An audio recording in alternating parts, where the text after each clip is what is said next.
Good morning. So today, I don't know how to title this talk, but I'm going to try to talk around it a little bit.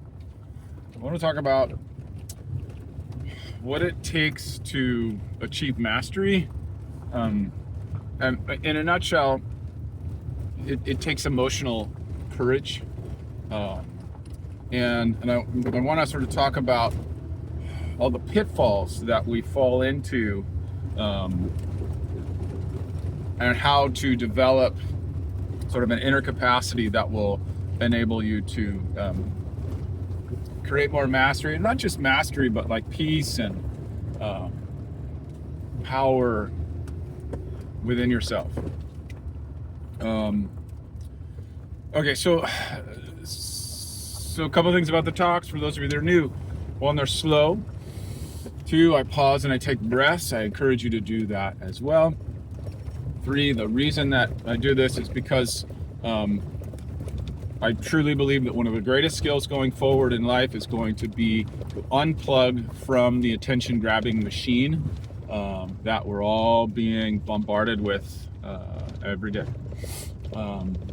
And then lastly, the nuggets they kind of come later on in the talk, so it's all kind of builds up as I talk through the concepts, and then we sort of follow the wave of the concepts until you get to more of a clarity at the end, most likely.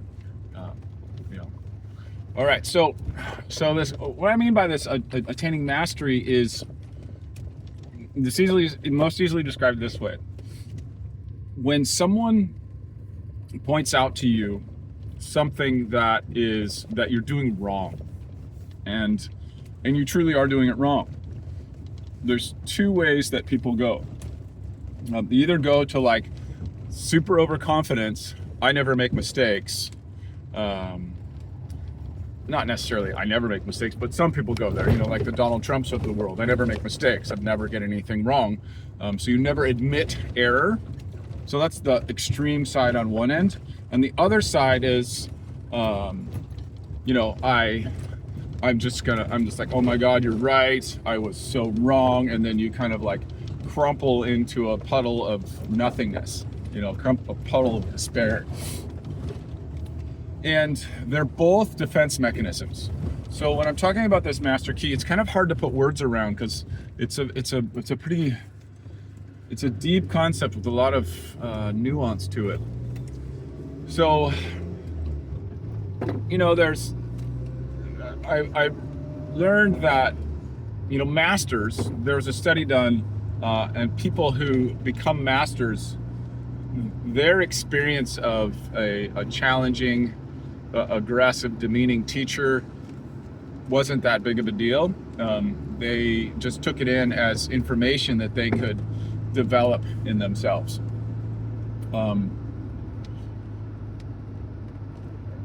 So that's what you want. You want to be able to admit your faults without going into a place of where you're shut down. So here's the thing, like what most people don't understand is that if you're going to let in an accurate criticism, let's say it's really, really big. So if Donald Trump were to admit that unfettered, capitalist domination by the richest people in the world actually had a dark side, and it actually created a lot of harm and suffering for a whole group of people, and it's not okay to do that. Like if he actually admitted that, he'd have to admit that he'd been doing something wrong for many, many years and harming many, many people. So he's never going to do that because his psychological makeup, his defense mechanism won't allow it. At the same time, if you're if you're on the other side and you're like, oh man, I screwed up there, I'm getting things wrong all the time, then you're going to go on the other side of that where you're feeling depressed, maybe even suicidal. You're sort of letting in all of the the accurate negative interpretations of yourself, of your actions, and they're equally dangerous. One is more dangerous on a macro, scale for others, and the other is more dangerous for you personally. But we all do that all the time. So I guess that's the part that's why it's kind of difficult to title this talk. After the end, I probably will get to the title, but if you were to let in 100% of the things that you're doing wrong, that are totally in error, you probably couldn't function, but the interesting thing is if you're in 100% denial of all the things that are wrong or bad that you do, on some level, you can actually function. You can actually stay highly functional in the world. You're not going to be happy. You're most likely not going to have loving relationships, but you can function. So there's this constant dynamic tension in every one of us. Every one of us has like an overconfident Donald Trump inside of us and a suicidal emo teenager who thinks that they're a piece of crap inside of us. And those two sides are equally kind of like, not equally, but they're each one of us is sort of pushing on either side of that when it comes to letting in new accurate information that would rock our identity. So I was trying to think of the last time that happened to me. It's so easy to see it in others, right? Like you can see it in your friends. You're like, oh my God, if they were to just, I have a friend, like, and if he was just able to admit that, well, let's see, I don't want to single anybody out, because they might listen, and I don't want to make them feel bad, but it's not my place to try to change them or to publicly shame them. So I'll talk about myself. So let me see. So let's do a breath break while I collect my thoughts and try to figure out a defense mechanism in my own body, mind.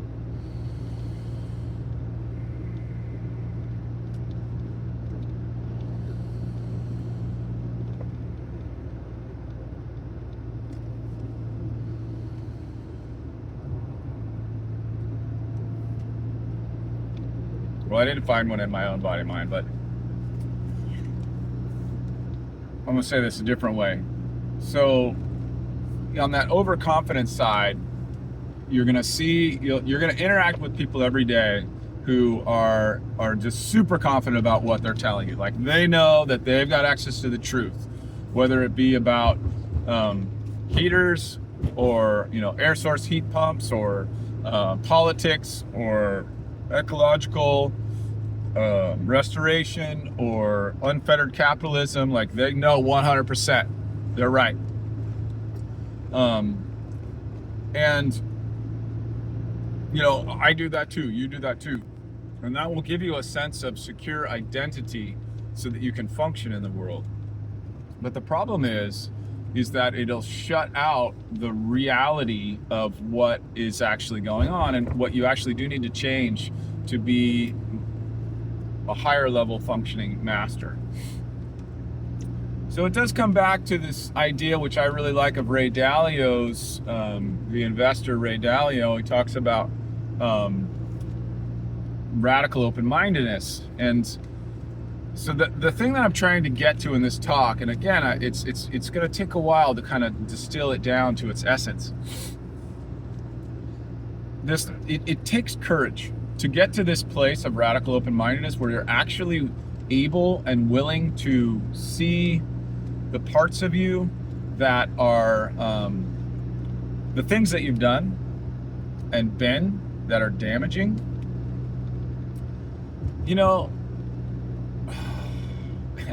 I was going to talk about my personal life, but I felt like there might be some people in my life who would be upset. So I'm not gonna again. I apologize. I'll try to find another example. How can this help you? Well, I'm assuming that you want to be a higher level masterful person in whatever realm that you want to be a higher level. Let's say you want to be a master level violinist. Now, let me take it back to me, like a master level builder. Like for a while, I really wanted to be a master level builder.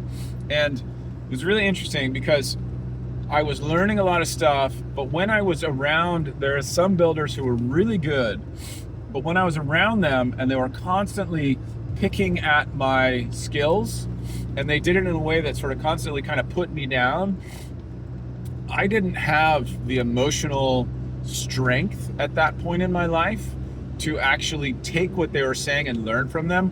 I had to build up a defense mechanism and say like, well, that guy's kind of a jerk, and I don't really like the way he does that, and I can do it better on my own, and I have a different way of doing things. And so those are all defense mechanisms, because I couldn't handle the feedback that he was giving me in the way that he was giving me, although it would have really taught me a lot more about building. I had to create this defense mechanism in which I sort of pumped myself up, my ego up a bit, so that I could stay functioning. And so that's part of the thing that I'm trying to say, is that, you know, there's always going to be times in which you cannot take the feedback. I don't know if you've ever heard somebody say to you, like, you know, you're like, well, you know, can I give you my feedback? You know, and they're like, oh yeah, always. Don't ever believe somebody when they say that. It's totally not true. Nobody has the capacity to always take feedback. They're fooling themselves, and most likely if you're giving them an honest feedback, which they really need to hear, they're not going to hear it. They're going to cut it off.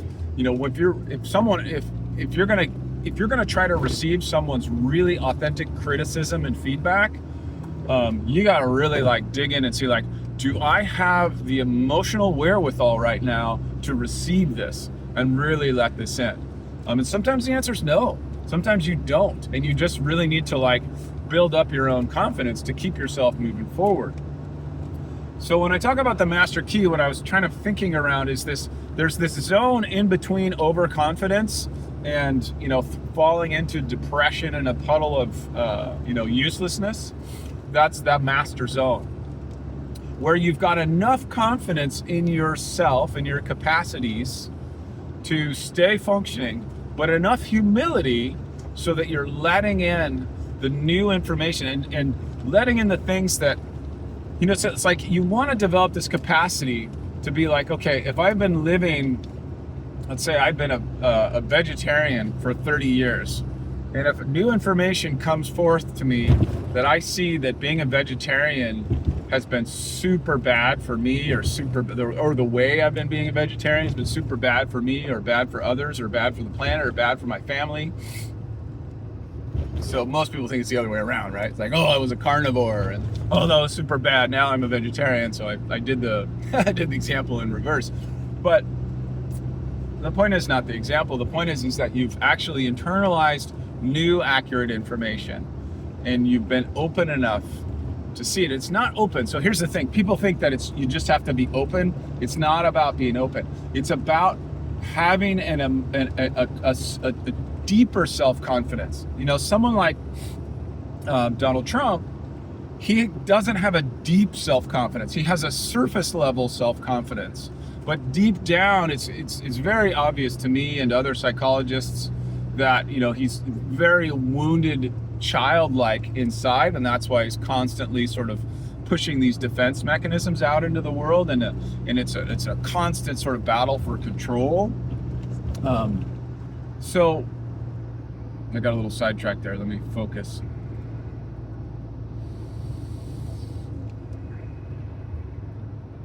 Again, these talks are not for Trump lovers, so, you know, I'm sure you've already tuned out if you are a Trump lover.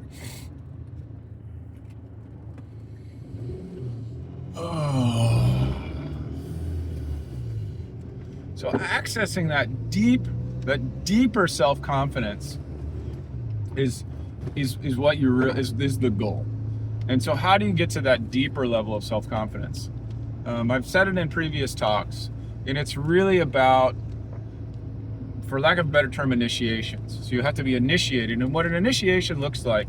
So for example, when you're initiated into the Eskimo shamanic tradition, one of the Eskimo shamanic traditions, you'd be put in an igloo, and in that igloo you'd be left there for like a month, and it's in total darkness, and there's just, someone comes and brings you food and water every week or whatever, and then you're let out and you're initiated. And Joseph Campbell recounts a story of a shaman who went through this, and what he said was that he died many deaths in that 40 days alone in the darkness, but he accessed parts of himself that he never would have been able to without dying those many deaths. So in essence, you have to be initiated through these kind of mini deaths where the death of your identity occurs. So you think you're one way, you go through initiation, and you come out another way.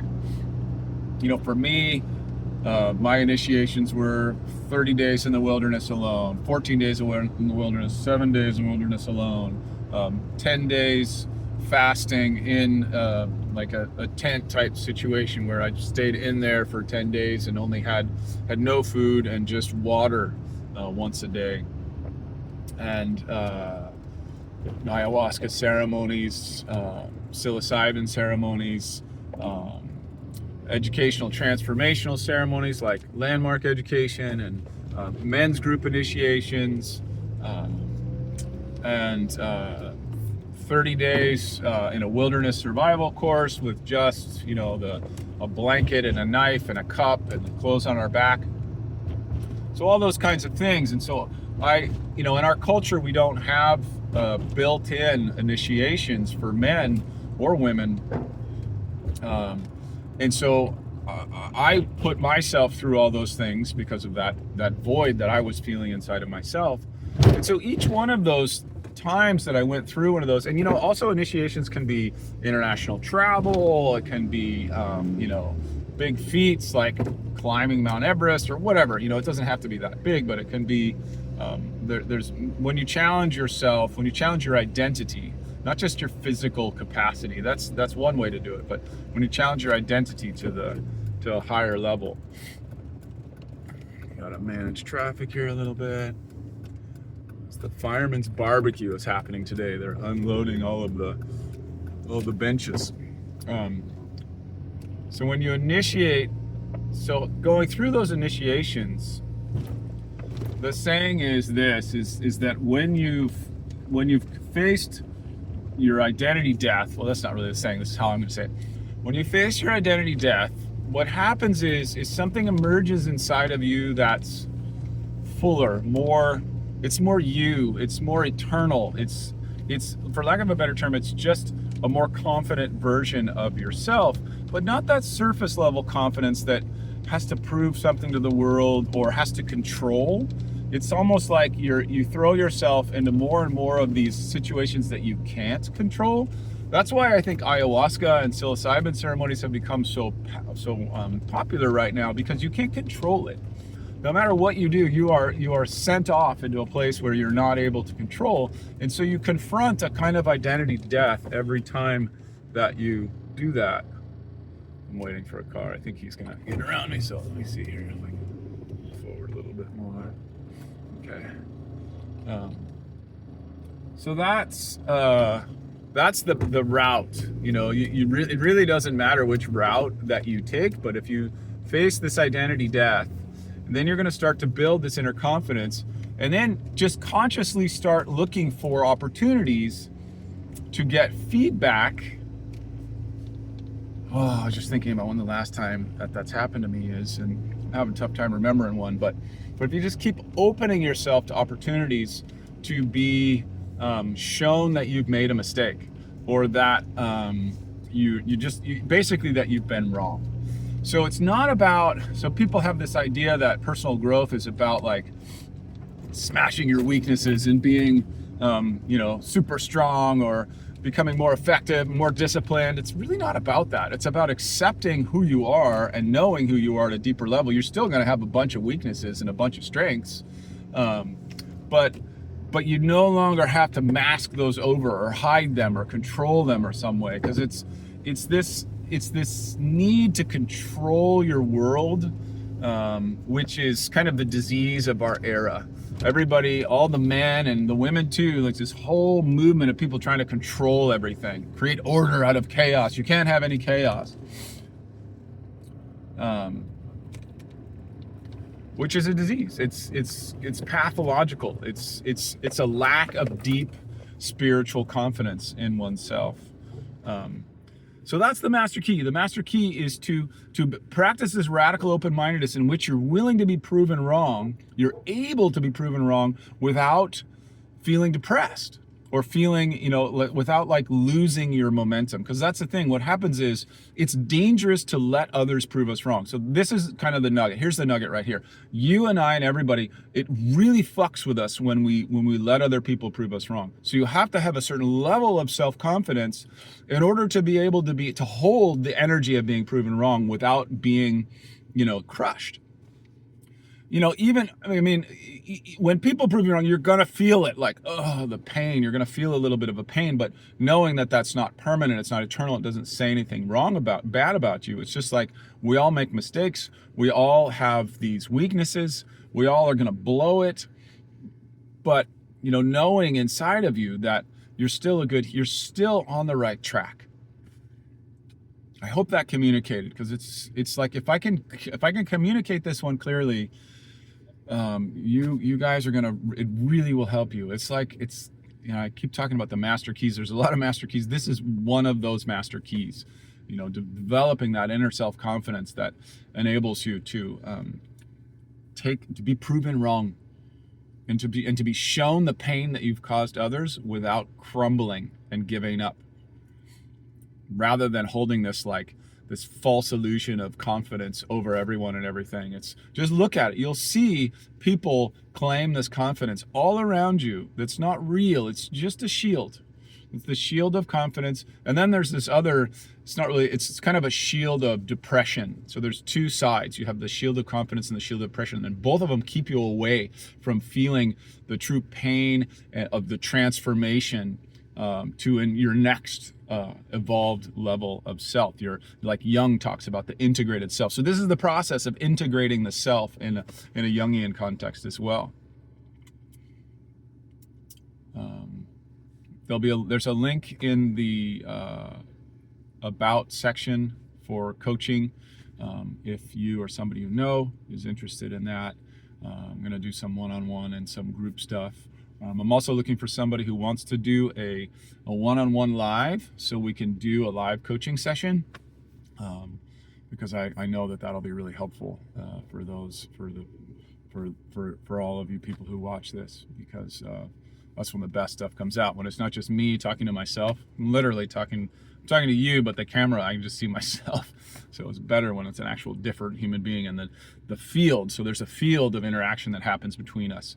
And when we interact with another human or multiple other humans, that field changes and transforms, and different ideas can come forth. I hope that's helpful. Please leave comments. What do you think? Was this right on track, right off track? Let me know.